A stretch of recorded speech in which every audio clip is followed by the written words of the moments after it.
So the question is, can Christians have mental health problems? And Brian just answered his own question because he said he had a friend with mental health problems. So there we go, Brian. Thank you. Come again. No, so the reality is yes, for sure. Now, people maybe then, well, but like we're supposed to this, that, and the other. Well, it's true, right? I mean, technically you all ought to be able to access every single one of the promises of God and have them abundant and flowing through your life, right? Now raise your hand who's doing that. There's no one raising your hands. So there's one thing to realize is that what God promises us as available to us is not necessarily meaning we're all always going to be experiencing that, but it is part of the promises of what we can experience. And I do believe that through Christ alone, we can have total freedom from depression and anxiety and other things. But the other reality is that we live in a fallen world with sin, and people are born with issues. Some people are born without all of their limbs, right? And that's just the reality. Some people are born and they have mental problems. Now, we could take this to the really obvious, right? People who have mental retardation. People who have, and it's very obvious that there's something in it, but we're all born different. I'm like tying my thoughts from other questions into this in my head right now. But people are born with all sorts of different things.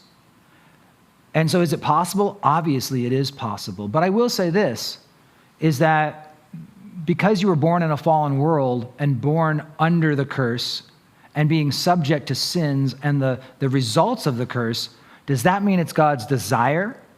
Like God wants the people to be born, without arms or something like that. No, God can use that and God will use that for people. But it's also that reminder that freedom can come through Christ and Christ alone. I can even think of baptisms we've done where people have talked about that since they came to know the Lord, they threw out their antidepressants, and they experienced freedom from that. They experienced freedom from the issues that they were struggling with.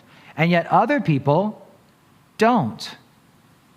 And it's so fascinating how, some people come out of drugs, become a Christian, and they have that testimony. I got saved, in 1982, and I came off of meth and cocaine and heroin, and I didn't even have cravings the next day, and I've never touched it once or even wanted it since.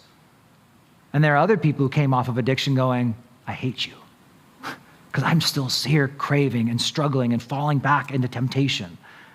Why one way and why not the other? God knows. Why God sometimes allows certain people to continue to struggle through things and other people don't. But what we do know is that God can work all things to the good, Romans 8:28, that he can use all these trials, book of James now, book of 1 Peter, using all the trials and the things that we are struggling with, he can use those things to grow us and draw us closer to him. So I think it's important just to know, Christians can have mental health problems. That's absolutely true. Just like we can all struggle with all sorts of things, a myriad of different problems, and God may not deliver everyone, but he will work those things out for the good, for those who are signed on. We can let our trials be the things that defeat us, or we can let our trials be the things that define us. We rise to the challenge. We keep taking it to the Lord. Satan keeps sending you anxiety. Well, too bad, Satan, because every time I get anxiety, boom, I cast my cares upon him and take everything to the Lord through prayer, supplication, with thanksgiving. In your face, Satan, backfire. I mean, that's the idea, is it drives us to prayer. It drives us into the word. It drives us into fellowship. So we can use these things for the good, and God will use them in our lives. So hopefully that got that one down.